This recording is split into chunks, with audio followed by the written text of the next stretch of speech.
Art is too important not to share. Welcome to the Allie and Callie Artcast. Hi, I'm Allie. And I'm Callie. Welcome to the Artcast. Yes, and guess where we are? Where are we? We're in Boise. In Boise, Idaho. It's so good to be here. First of all, it's warmer than Coeur d'Alene. Yes. There are trees blooming everywhere. There's flowers. Remember flowers?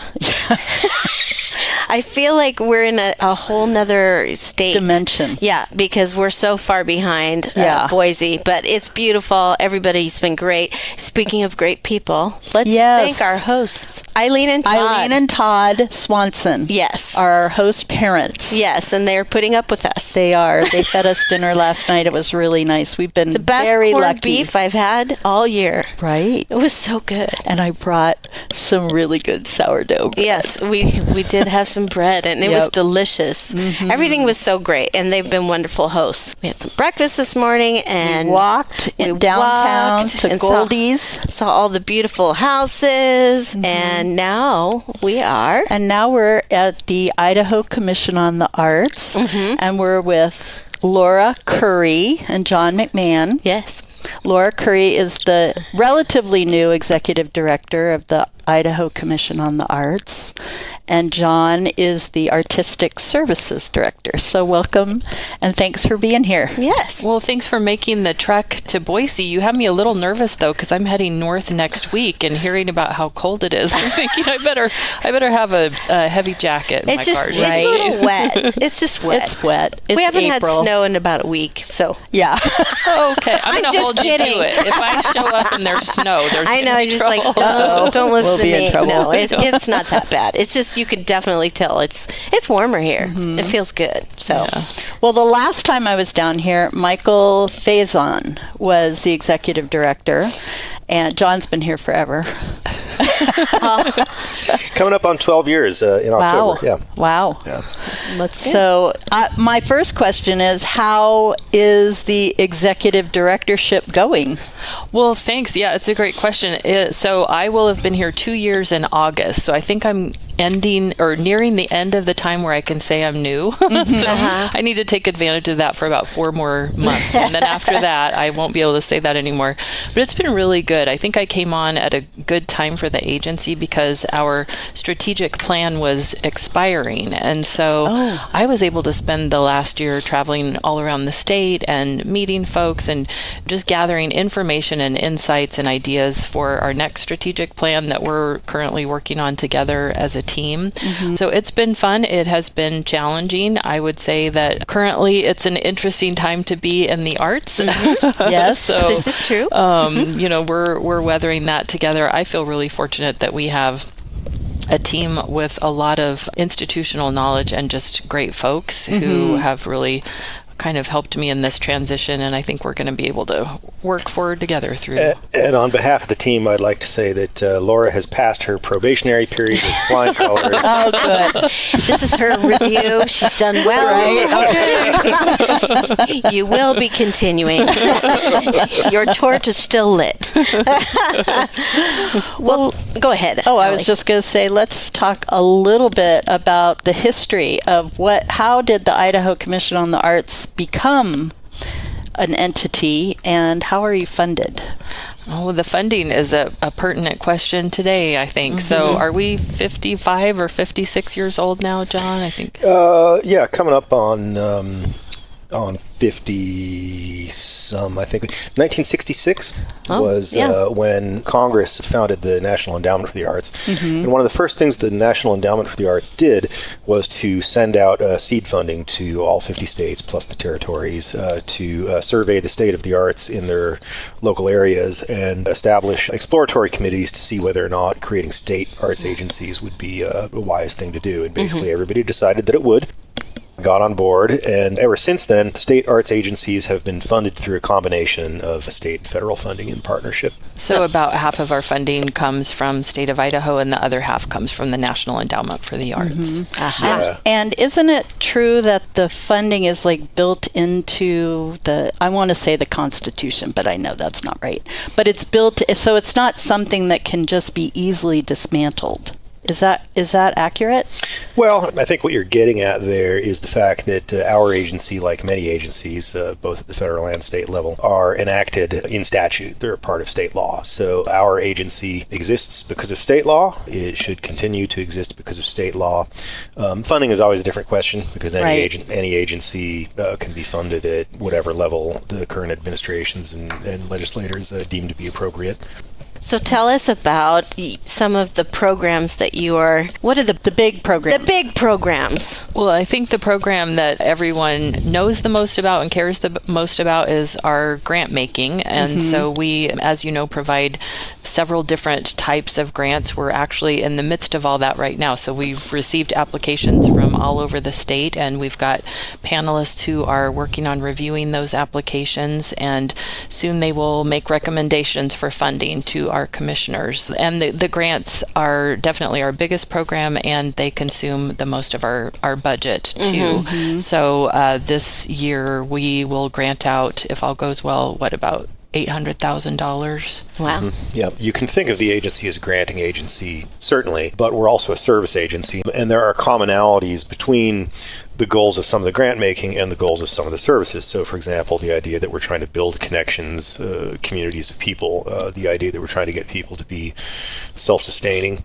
One example of that, which is a granting program, would be the work that Stephen Hatcher does with the traditional arts apprenticeships, where they grant funds to help a master artisan teach their craft to an up-and-coming apprentice. That idea that, we can serve a role to preserve and extend Idaho's heritage, I think is a pretty important point. But we do have some other really cool programs too, like our My Entrepreneur program, which is coming to your neck of the woods soon, right, John? Yeah, starting up in July. We'll be up in Sandpoint this year. Oh, good. We'll be running a course called My Entrepreneur program, which was originally developed in Montana.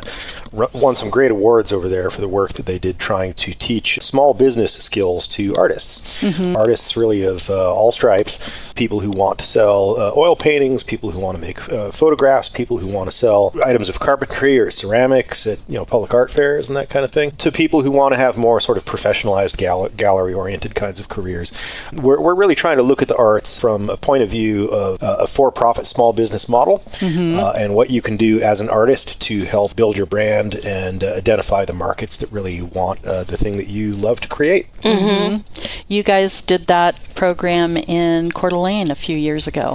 We did. We started in Coeur d'Alene when we adopted the program. One of our now commissioners, Blair Williams from the Art Spirit Gallery, was kind enough to host for us that year in Coeur d'Alene. I remember that. Yeah. And I have talked to many of the artists that took that, and that was a game changer for them. Yeah, I think a lot of artists, at least when they're starting out, are trying to get a foothold in their local communities, and that's sort of the extent of their vision. And at a certain point, if you really want to professionalize your career, you have to up your game and branch out and start trying to not just establish your foothold in your local community, but to really start branching out as well. And we hope to give people some of the tools that they can use to help up their game in those ways. Right. My observation of artists is that they really don't do well in marketing themselves. They're not. Let them make art and somebody else do it. Yeah. That's kind of their... I would say one of the things that I've seen in the 8 years that I've been running the program is that the biggest way in which artists benefit is simply in building their sense of self-confidence in their identity as an artist, and in the knowledge that art is a credible profession with a long history that deserves the respect of any other credible profession. Right. And when you can get people into that kind of frame of mind, hopefully where they're not doubting themselves anymore, they're not so concerned about oh gosh, does my art really have a home in this world? Then it gives them the confidence to go out and start finding the places that art really thrives. Right. The other great program that you guys do, I hope you're still doing it, it's still on your website, is the Change Leader Institute. And that was a game changer for me, because I did that program when I was only like 6 months or 8 months into my role with the Arts and Culture Alliance. I was just going to say, we just had a Change Leader cohort within the last year. Right now, we're sort of on hold with that. We're waiting to hire a person who will take over our community engagement work, and that Change Leader will likely be a part of that person's portfolio. But it is interesting to me as I traveled around the state this summer, I heard a lot of people talk about the impact that Change Leader had on them and their leadership skills and just their confidence in their ability to manage change within their organizations or even within their personal lives. It was really interesting. Yeah. Well, I think the biggest thing that I got out of it was that I wasn't alone, that there were other people in this state who were in the same boat basically as me, and it wasn't so scary anymore, which was huge. I hear that a lot with people who participate in the entrepreneur program, is that often artists are people who work in isolation, and when you can bring them together and develop closer relationships among artists, then exactly what you're saying. People realize that they're not alone. There's a wealth of shared experience that should be shared and needs to be shared, and can really help people become more secure in what they're doing. I know, as an artist, that's been always my problem. Right? Strength in numbers. I know. I'm only secure on the stage, but when I started painting and started selling, and that's when I was like, oh, nobody's going to buy this stuff. I'll just give it away, And then they're like, no, sell it. And then when I got into resin work, then I was like, well, this stuff's expensive. I got to sell something, I can't just keep giving it away. I know I'm an actress. I can say that with confidence, and a singer, but when I say I'm an artist, I'm like, oh, well, yeah, I do things. I think that it's great that you have the Artpreneur. Arts and Culture Alliance is still doing the Arts Buzz once a month, and they've been trying to incorporate more of the business side of art and helping people connect so they can maybe sustain their life with art. Greetings, listeners of the Allie and Callie Artcast podcasts. This is Jason from Tubbs Coffee Roasters. Keeping art alive and culture relevant is the heart and soul of our community of creatives. And as a local coffee roaster who loves a good origin story of a painter or a farmer or a musician, we proudly support the Allie and Callie's Artcast podcast's expansion and exploration through positive conversation. So grab a cup of coffee, preferably one from Tubbs Coffee Roasters, and tune in, humans. Your ears will thank you. So what are some of your other, I see you've got the Governor's Awards and the Arts. Yes. I believe we have a winner here. We do, in our midst. In our midst. Yes. Who is that? Allie. We came down, that was the last time we were here. That was the last time we were here. We came down for Allie. In a snowstorm. And tell me the exact title that you won for. Excellence in Arts Administration. Yes, in which you did an excellent job. Thank you. Yes. So and thank you guys. I still have my little silver dollar thing. Well, and Allie also, I don't know if you're aware, she helped us review nominations for our most recent round of Governor's Awards as well, which was really invaluable because the Governor's office leaned heavily on those recommendations when they were selecting our recipients for this year. So thank you for your work on that. That was really great to be part of that panel. And I also was on a panel for the grants at one point a few years ago for Entry Track. Looks like you do a lot for the arts education programs. Tell us a little bit about education in the arts in the state of Idaho. Well, it's interesting. I feel like within the last few years, we had a great partnership with the State Board of Education to help them administer a grant for arts in rural areas, arts education in rural areas. And I think a great result of that is it sort of raised our profile in rural school districts. And so our arts education grant that we offer, we're starting to see more and more interest in that. And we have record number of applications this year, which is really exciting. And now our challenge, of course, is to figure out how to fund all those applications, but that's a good challenge to have. I think ultimately for us, the more folks who know about the work that we're doing, the more folks that we can serve. So, and we fund all kinds of projects in arts education from, all different areas. John, you probably can speak more to that than I can about some specifics. Sure. The interesting question for an agency like ours is to ask, where do we fit into spaces that are not being covered by other agencies or private sector organizations? And so for us, it's largely had to do with trying to figure out how to put teaching artists into schools that do not have art programs.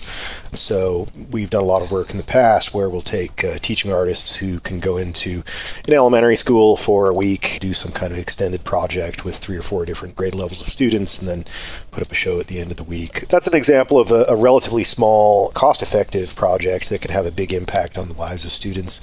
Our annual arts education grants are a little bit more comprehensive than that. Here, for example, we'll support not just schools or school districts, but also non-profits that are delivering arts education experiences to people around Idaho.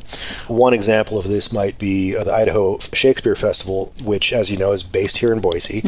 They have a program called Shakespeareans, where they take apprentice actors from the festival company and they go around to elementary schools all around the state and do performances, trying to get kids interested in theater. Oh, I They'll love have little that. workshops, and so every year the Shakespeare Festival goes out and they deliver Shakespeareans performances to about, I think in their last report they said it was in the neighborhood of 100 elementary schools, I think, in about 50 different communities. That's great. So that's an example of an organization that it's a nonprofit, but they've got a great educational outreach arm, and so we try to support the work that they do. That's the gist of it, is that we try to support K through 12 public arts education opportunities that are not ordinarily available through the standard school structure.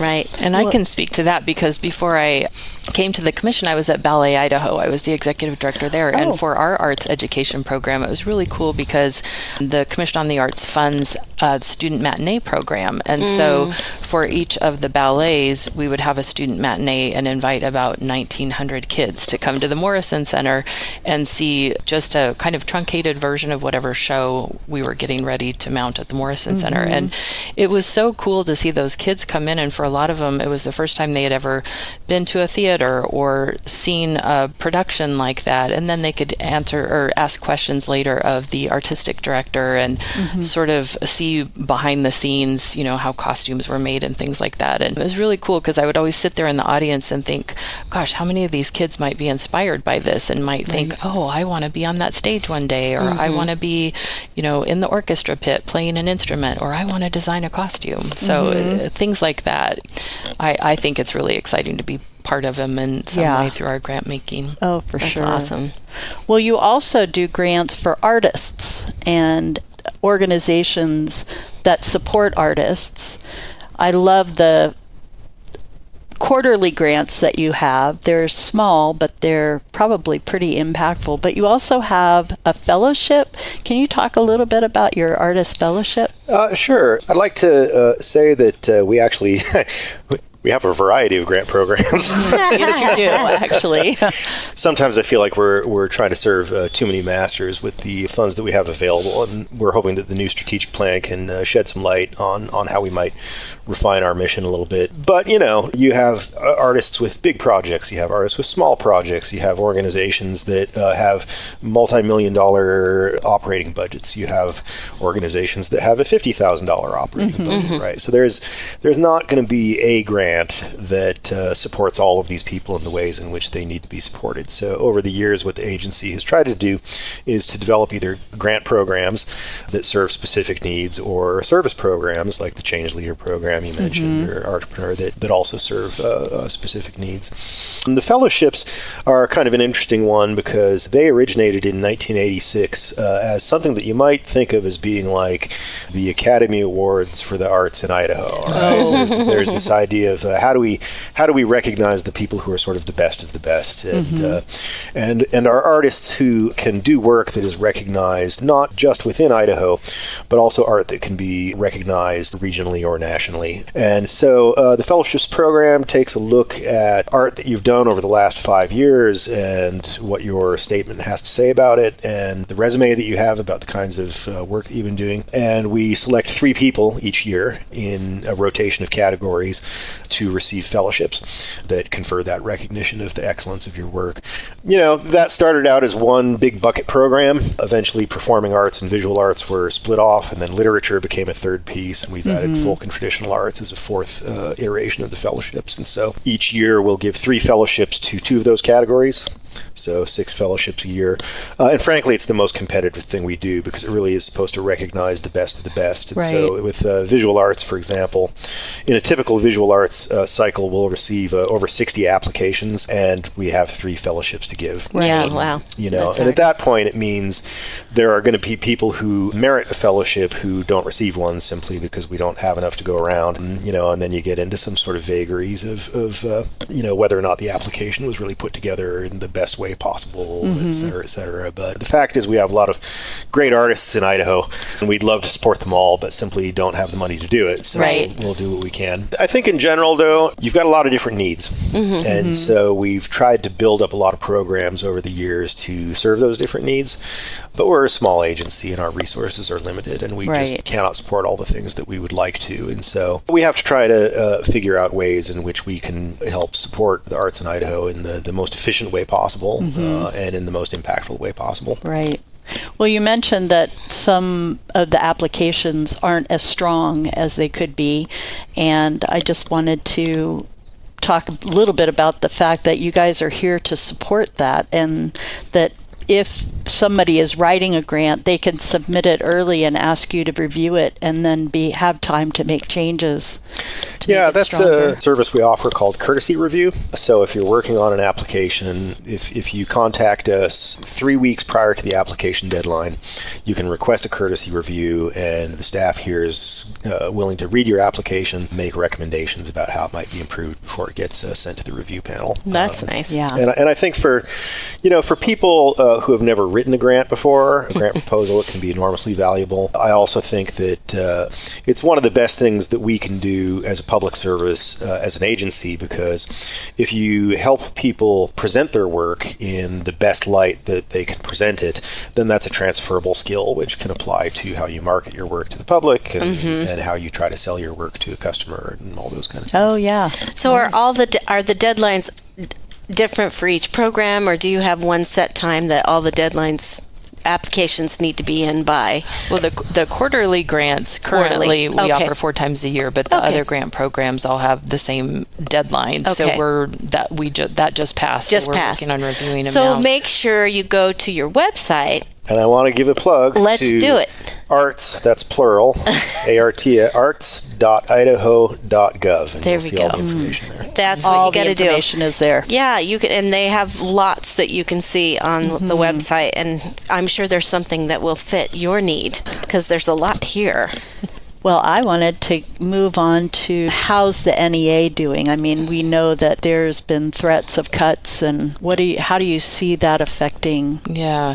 So right now what we're hearing is pretty good news on behalf of the NEA, and so we're remaining optimistic. I think there are a couple of things working in the favor of the NEA, and one is the fact that Mary Ann Carter is the current interim something. I don't think her title is interim director, but she was appointed by the current administration to take the helm of the NEA and lead it, at least for a while. And the sentiment is that that's a really positive thing because she was appointed during President Trump's last administration as well. And I think since she took that office, she's been working really hard to look at the programs and bring them in alignment with the current administration's priorities. So I think everyone's seeing that as possibly a positive thing for the arts. And I think the other thing that's probably working in favor of the arts is the fact that the National Endowment for the Arts is able to observe what's happened with other agencies and sort of respond. So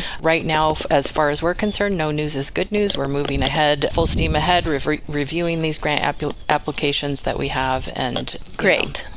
That's good news. Oh, that's great. Yeah.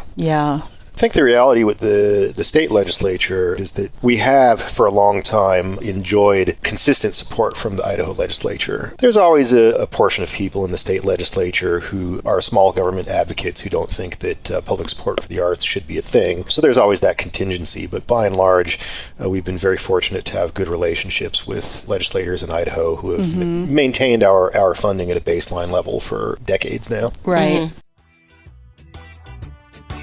For all your screen printing needs, trust the local you can count on. Pyramid Printing has been a Coeur d'Alene favorite for over 2 decades. specializing in screen printing, embroidery, signs, banners, and stickers. For all jobs, big and small, just give Eric a call. Email us at info@pyramidprintingcda.com or give us a call at 208-664-0254. pyramidprintingcda.com. Ever feel like work and life are pulling you in opposite directions? You are not alone. That's why we created Thrive, Learn, Connect, a podcast where personal growth meets professional success. Each week, we share real conversations, insights, and actionable takeaways to help you navigate life and work with more ease, joy, and purpose. Whether it's managing stress, building better relationships, or finding balance, we are here to help you thrive. Listen to Thrive, Learn, Connect wherever you get your podcasts, because growth starts with connection.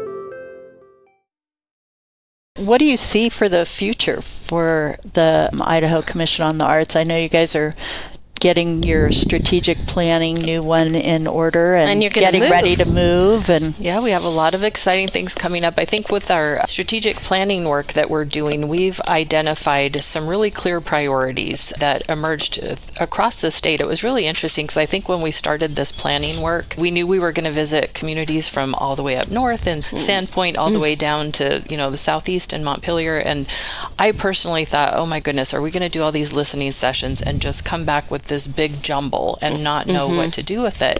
But it was really interesting to see that in every community there were really kind of three priorities that emerged. The first one was our grants. Of course, everyone thinks those are the most important thing that we do, and so that, of course, we will keep doing. Although we did hear a lot of feedback that our grant programs are maybe cumbersome, the applications are a little challenging for some organizations, so we definitely have work to do on that front in terms of refining our applications and making them more approachable for folks. So one of the priorities that emerged was we're calling it our investment priority. The next one is engagement. So no matter what community we were in, people expressed a real desire to engage with their colleagues in other parts of the state. And I think what they find is that it's kind of hard because of the geography of the state. So I think, folks here in the Treasure Valley are really interested in what's happening up north, but you don't always have the time or resources to travel up north to find out.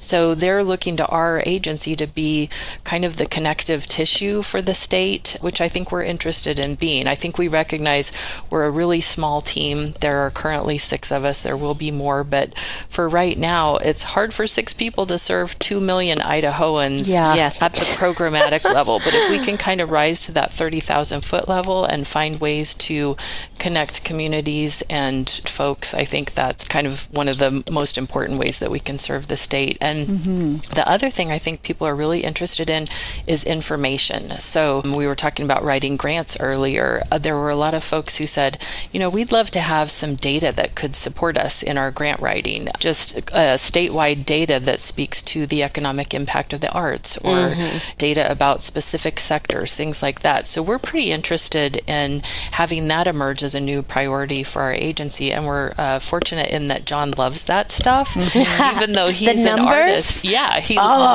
you're a conundrum. You're like one of those. Woo! You can do it all. He is. He doesn't look like it, but he's a unicorn. He's a unicorn. He is. I don't see the rainbows, but they're there somewhere. But they're right there. Rainbows right there. Yeah.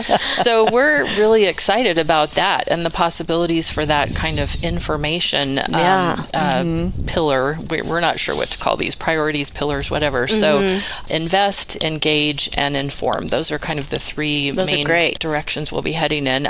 We will be heading there from a new location. So our office we're getting ready to move our office in May. We'll be down, for those who live in the Boise area, at State and 27th across from the Catholic Church. We feel excited to be kind of closer to downtown, close to the Capitol. And yeah, that's exciting. We're glad. I think it'll be good to be down in the pulse of the city. Yeah. I think because it's nice out here, but it's a little out off the beaten path. Right. So it might well, be a it's little quite more a move up from the penitentiary. Oh, yeah, that's what Allie was saying.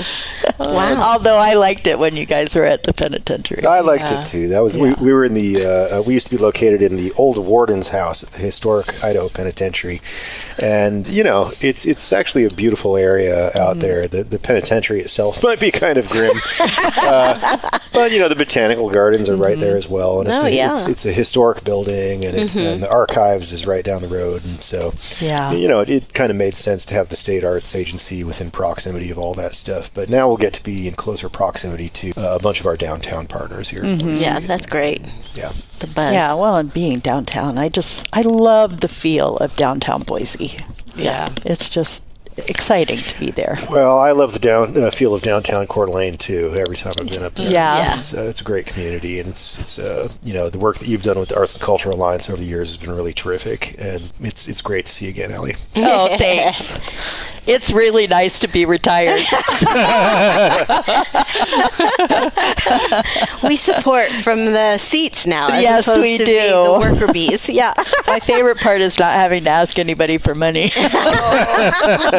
Those days are done. Yep. But this has been so nice, though. It's great to hear that you're very positive about the arts in Idaho, and that there's so many creative people that there's support, there's money, and there's a way to get it. You got to go to their website and learn how to...